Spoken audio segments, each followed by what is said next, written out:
Hey everyone, this is Kevin Rabichow for runatonce.com.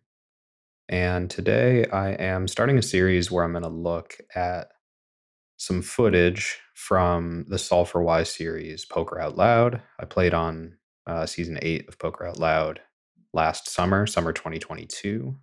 And if you're not familiar with the series, the way that the format works is that we're playing a live cash game.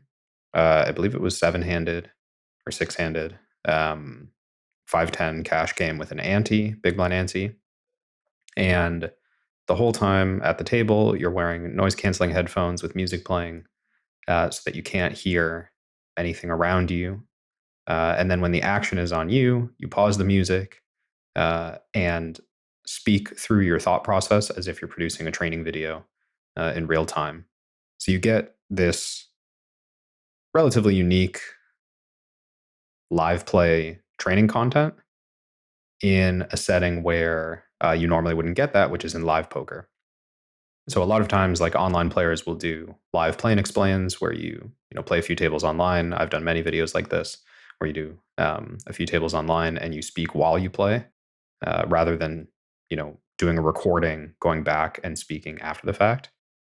So what's unique about this is that we get real time thought process from strong players, and I was given, I guess, permission to go back through this season and use the recording, use the video however I like for my own training content. So my idea is to do a series based around thought process.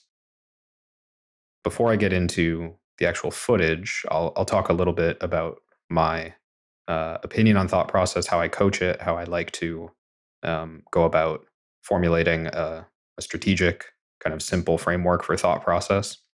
Because I think this is a part of the game that a lot of people don't put any deliberate effort into, and they just kind of assume that, okay, good players have clean thought processes and weak players have more muddy, like not so clean thought process, and you just get better with experience, which I do think is true. But hopefully, through the series and through a couple of the ideas that I present, you can actively work on cleaning up your thought process, and you can maybe even treat it as a skill that you can train, similar to how you can train your flop c-bet strategy. So what you're looking at here is a slide that I pulled from the game plan course. I did a seminar shortly after the game plan launched, where we talked about specifically this topic. We talked about thought process, and it's the kind of stuff that I like to cover in my coaching recently, because it does capture sort of the parts of the game that I think are really crucial to strong winning players, but don't often get talked about, at least in the same way that poker theory gets talked about. So this is just an example of a simplified approach that I might take if I was deciding on the river whether or not I want to bluff the river. So for those of you who don't have the course or who haven't seen the seminar, I'll just give you a quick overview of my thoughts for this situation. What I'm effectively suggesting is that when deciding if I want to bluff the river or not, I'm going to start by reviewing how I got here. So this is simple but necessary, I think, to remind yourself of the way you got here. Little bits of information, I think, can sometimes slip through the cracks. Sometimes we can freeze in the moment and force a bluff or give up a bluff, mostly on emotion, rather than going through the process of reminding ourselves, how we got to this situation and how we feel about bluffing in that situation. There are some times where I don't even reach step 2 in this process. But I do think that from a theoretical point of view, it's important to go through step 2, which is putting yourself in the shoes of a value hand. So if you're playing against an opponent where, or playing in a game environment where balance is even a small consideration for you, then I do think that you should go through step 2 of the process as well, which is putting yourself in the position of having a value hand and figuring out what bet size that value hand would take. Now, certainly there's a number of situations where it's just obvious there's only one possible size. Maybe there's only half pot remaining in your stack, and it's just an all-in or check situation very clearly. That's fine. This step won't take very long, but sometimes it's more complicated than that. So it's good to go through and kind of map your range to a value hand. And then step 3 is an exploitative decision. It's am I going to get too many folds when I take this line when I've gotten here through this method. I am choosing this bet size. What's my expected result? Are they going to fold too much, or are they going to fold too little? If I have a clear answer to that, then I know what I'm going to do. If they fold too much and I'm holding a bluff, I'm going to bluff. And I'm doing so in a well-constructed way because I've gone through the whole process. If I think they don't fold enough, then I won't bluff.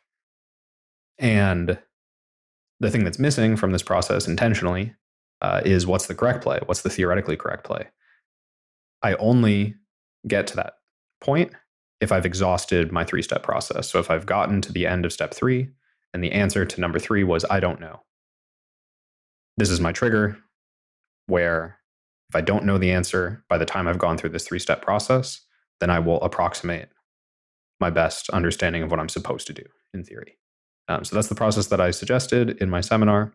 If you haven't heard that before and you have access to the course, I definitely recommend checking it out. It's all about this topic, but I'll just kind of move on from here and speak more generally about how I approach this. This is just the same format, but I've recreated it for talking about general thought process. I think that in any routine spot, and what I mean by routine spot, this is a spot that you have studied enough to know with a high level of confidence what your baseline strategy is. So if you know with a good deal of confidence what your strategy is in this spot, I would call it a routine spot. And the process should be relatively simple this is a pre-flop open. This is a flop c-bet, right? These are situations that you've studied to the point where you have no problem executing the theoretical play. But I don't think you should just automate that thought process, right? So for these situations, and I could even flip the order of this, but I think this is reasonable for your routine spots because for the most part in your routine spots, you're not going to be deviating. Now, that said, I don't want you to shut out the possibility of deviating. So when I say you should recall your overall strategy, I don't want to imply that you should be executing on step 1, right? So this is a 3-step process. You want to complete this process before executing. And I think that's important. So recalling the overall strategy might be as simple as what in the previous slide I called reviewing the line, right? So all you're doing is you're taking in the information of the spot you're playing. Maybe it's a hijack open in a tournament where the average stack size is 50 big blinds. So all you're doing is you're placing yourself in that mindset. Okay, I'm in the hijack, I'm 50 big blinds effective, and it's unopened to me. Now, number 2 is a really simple one, and this is more of a mental game idea for staying present and for taking in information before you just like automate your decisions is to look left. This is a live poker. Is a live poker idea. This obviously doesn't do anything online, although you could probably come up with something similar online. Maybe you could tell yourself to take a breath, right? But if you look left, what you're doing is you're forcing yourself to engage with the information ahead of you. You're forcing yourself to engage with the people who you're opening into, to look at the players who have perhaps already checked their cards and will perhaps give you information about whether they're playing the hand or not. So it's important to take in that information so that we can inform the answer to number 3, which is, are we deviating from our routine strategy? A lot of times it's going to be no. Like 90% of the time for me, I'm just going to execute my routine strategy here. But that 10% of the time can be really valuable. And just having a habit here, having a routine here gets you in the correct mindset to capitalize on opportunities when opportunities are there. So sometimes you're just going to notice that that player who doesn't conceal information very well is about to open already. And instead of playing a hijack opening range, you're now playing like maybe you're gonna limp some hands to be able to reopen the action when it gets back to you, because someone's already raised, right? And you don't want to miss that. And this does happen even in high stakes. So this is a routine spot. I think it's important to have a process mapped out for that routine spot, and this is approximately what mine looks like. Now this is what I would call an uncommon spot.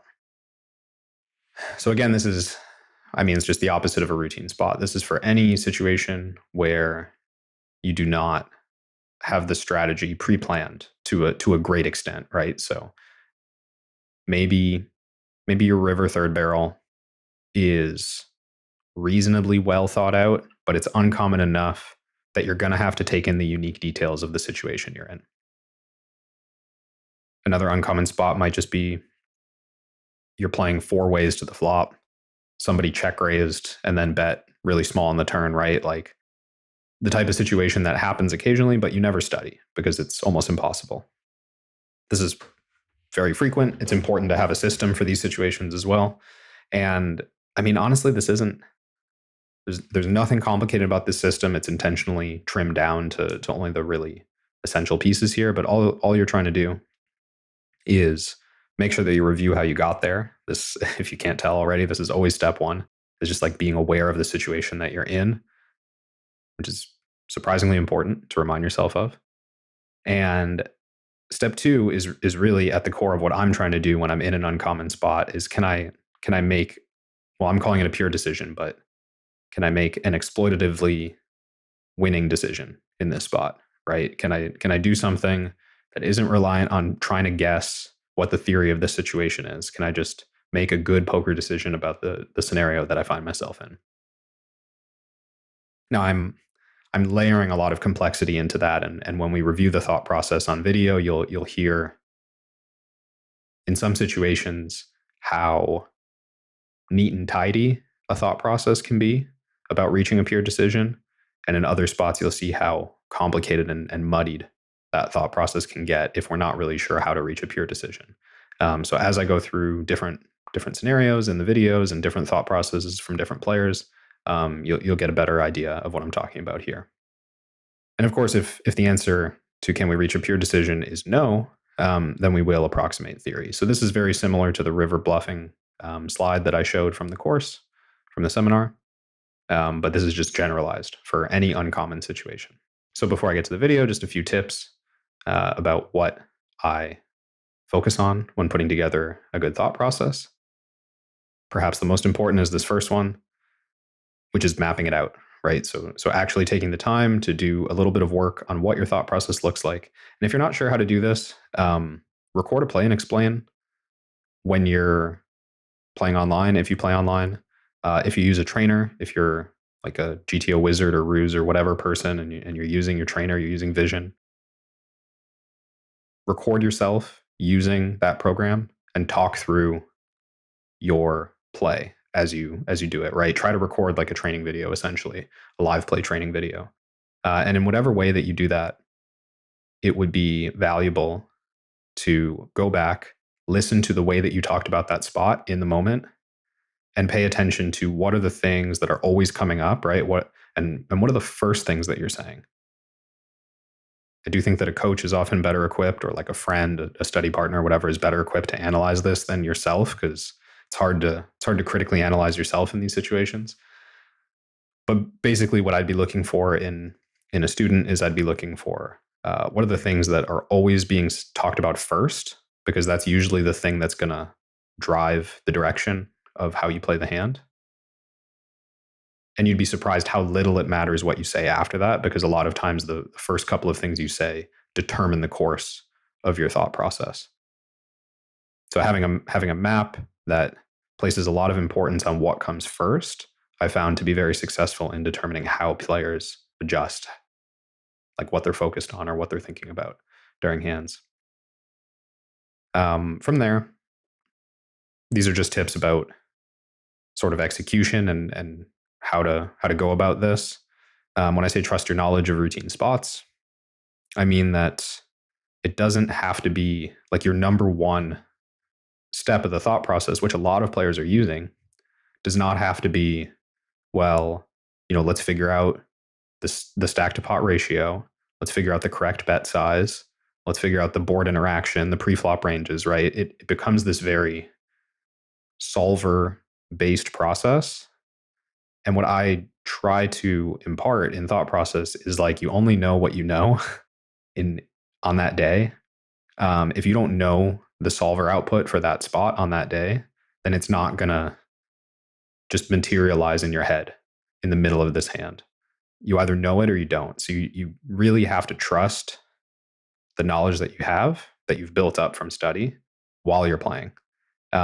So I'm really I'm very much against the idea of like trying to count combinations in the middle of a hand or like trying to. I mean, sometimes it's necessary, but it's very rare, especially in routine situations. It's very rare that you're going to need to break down range versus range interactions, or that it's even practical to do so. Because again, you're just gonna fall back on what you actually know.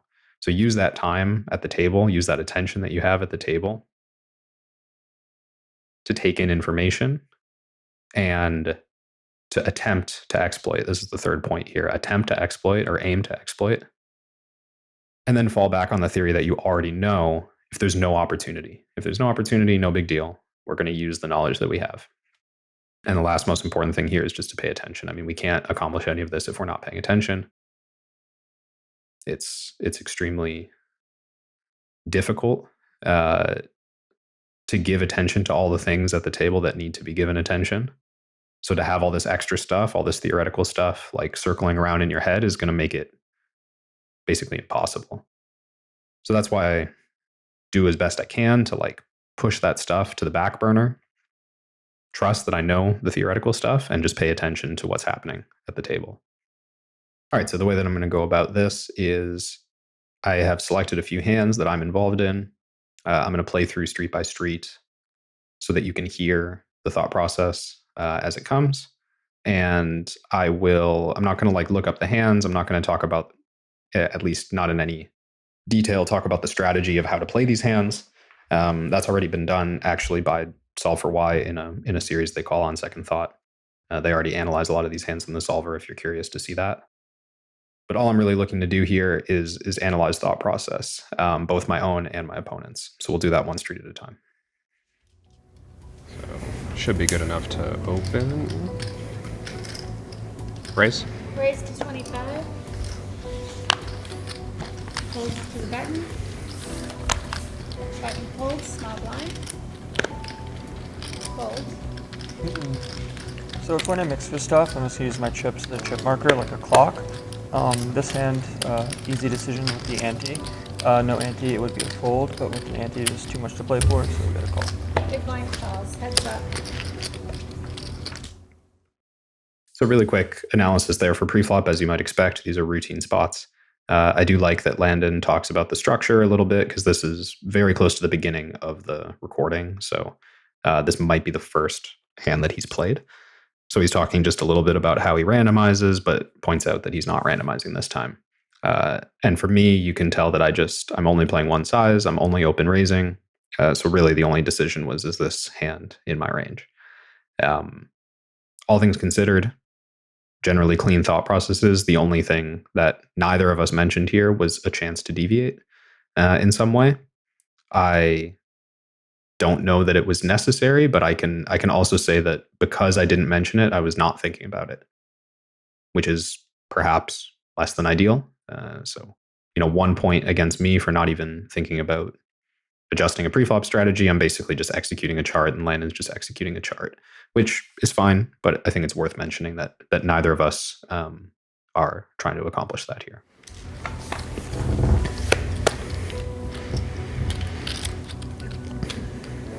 No leads, range checking. I'm going to check call this hand. If I had a spade, I would consider check raising. Check. Check.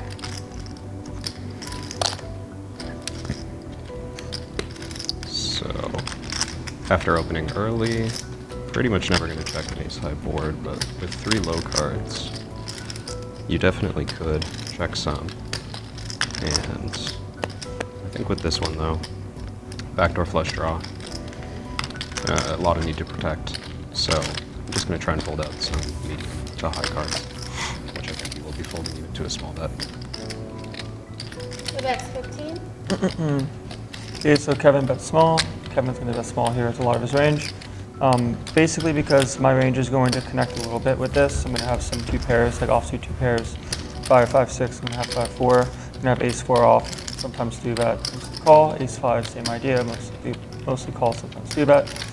So in this situation, we're going to have some pretty polar raises off the rip, because like I'm going to be raising 2 pair plus effectively, and then like my top end ace extra value, like ace queen, that I decide not to do that. So in this spot, our hand's a pretty easy call, but sizing-wise, I go pretty big to try to start leveraging that I have a really, really strong hand.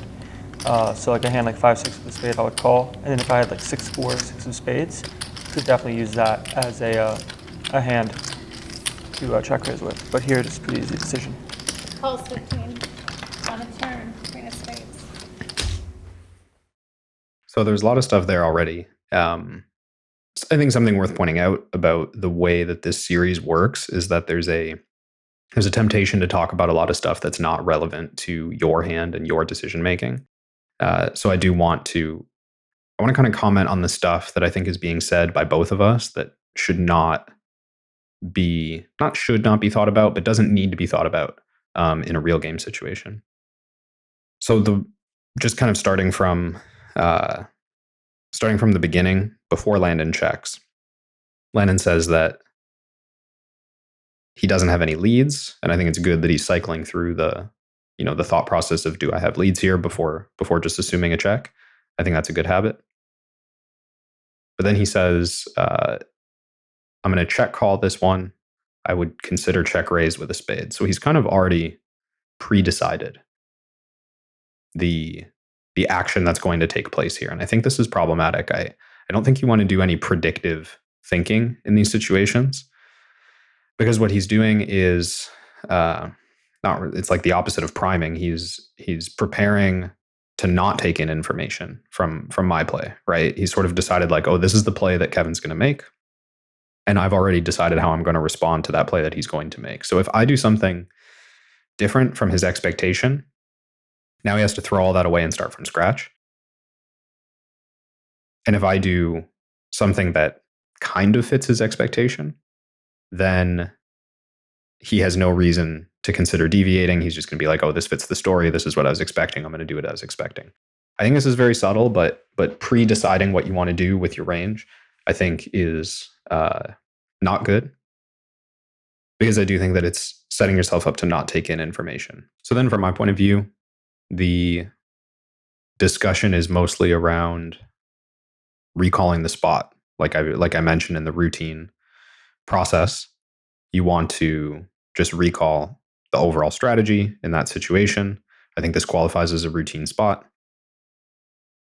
I was recalling the general strategy of betting pretty often, maybe checking some hands, deciding not to check this hand, and then betting the standard size. I think all of that is pretty much exactly what I would want to do in a situation like this. I recalled the standard play. I maybe made a slight, might not be obvious, but I maybe made a slight exploitative decision to just like always bet this hand and always bet small. And I think that that's well done, essentially. And then when it gets back to Landon, well, he sees exactly what he was expecting to see. And then he goes on to talk about other parts of his range and explain kind of the whole situation. I think that's just for the listener. So I don't think any of that was for him. I don't think any of that was like for the in-game thought process. I think that's just for the listener at home to understand how he views the spot as a whole. But if he was playing this, I mean, he had already said, I'm going to check call this hand. And then I did exactly what he expected me to do. And then he check calls, right? So all that extra stuff was just for the show. Turn spade, definitely don't have any leads here because he still has all like the nutted spades. Obviously I have some too, but we're too deep to like entertain leads on this card. Check. Check.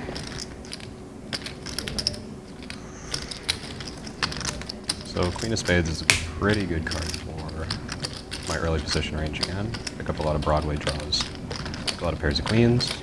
My hand looks pretty good on the surface, but I think it's viable to double barrel here. I probably wouldn't without a spade, but in this case I think I will. And I know Landon's just going to be playing pretty honest at this point. Don't think he's going to get too out of line with light calls from an early position open. So normally when the flush comes in, I size about 50, 60% pot, something like that. So that's what I'm going to go for. So that's 55? Okay, so Kevin 55. goes 55 into 25 to call, 50 plus the small blind, 55, 65 plus the C bet at 15, so 95. So he's going like a little bit more than half pot. And this is a spot where we can be pretty particular with what we continue with. Our hand, when it comes to like equity realization, doesn't really do very well. just because it's not like we're going to get to see a showdown very often, as if we do call, he still gets to decide if he wants to bet or not, and we can't improve our hand. So this hand just kind of falls into like one of the quote-unquote best hands that we'll start folding, and then take it from there if we had a spade. Because I think with a spade we can consider maybe raising as we block 2 pairs, block a set, which is nice, and then also have some outs to a flush, which might be good, and just block spades in general. But this hand just kind of has to play as a fold, and that's okay. Kevin wins. Big blind fold. So a couple things to note here. Once again, Landon goes through the entertaining a lead and then deciding to check, which again, I think is a good habit. And he's established a good routine in earnestly considering with every part of his range all options at every decision point. So I think it's worth pointing out how valuable that is. I think that when you're playing live poker, it very often shows when you don't earnestly consider all of your decisions at a particular point. And Landon is, he has a hand here that has no interest in leading the turn whatsoever, but he's still going through the process of deciding if there should be turn leads here. Maybe there's like a tiny amount of information in how long he talks about that, but that's very specific to this format. I think just the idea is that in game, when executing, you want to like think about what your strategy looks like before executing.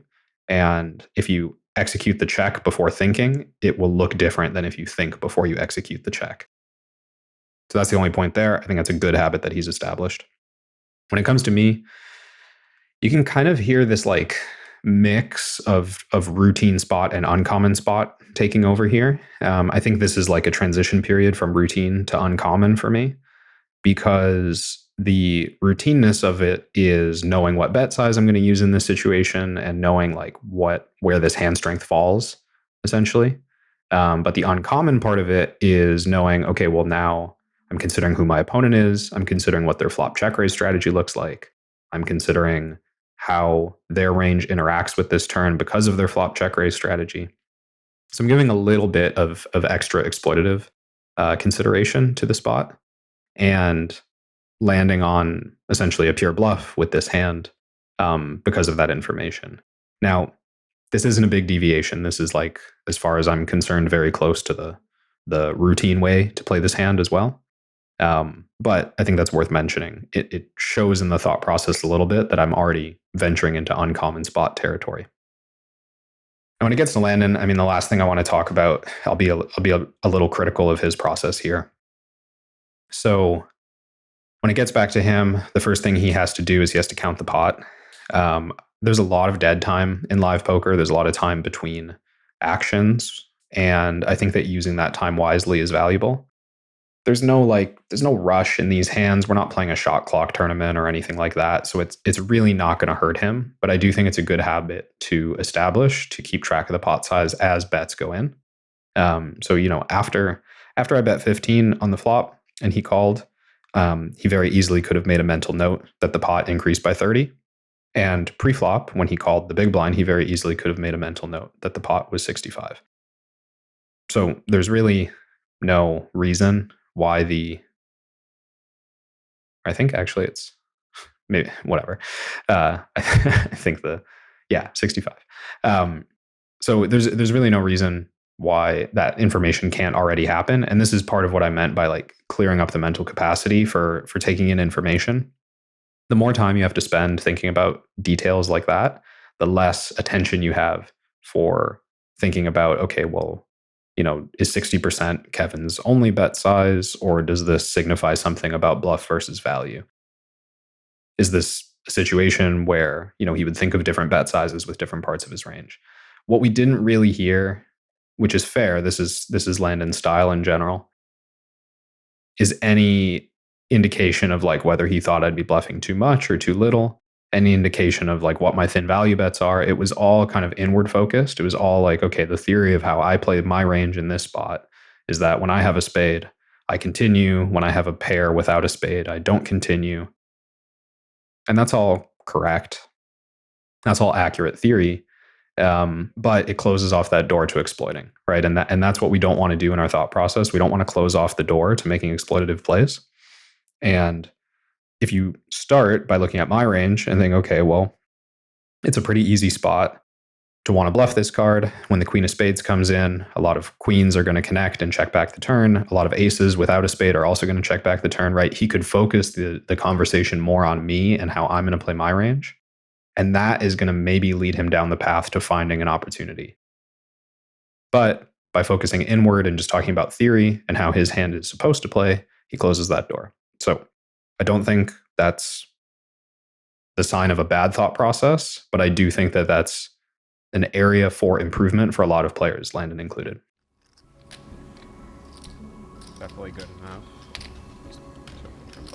Still gonna be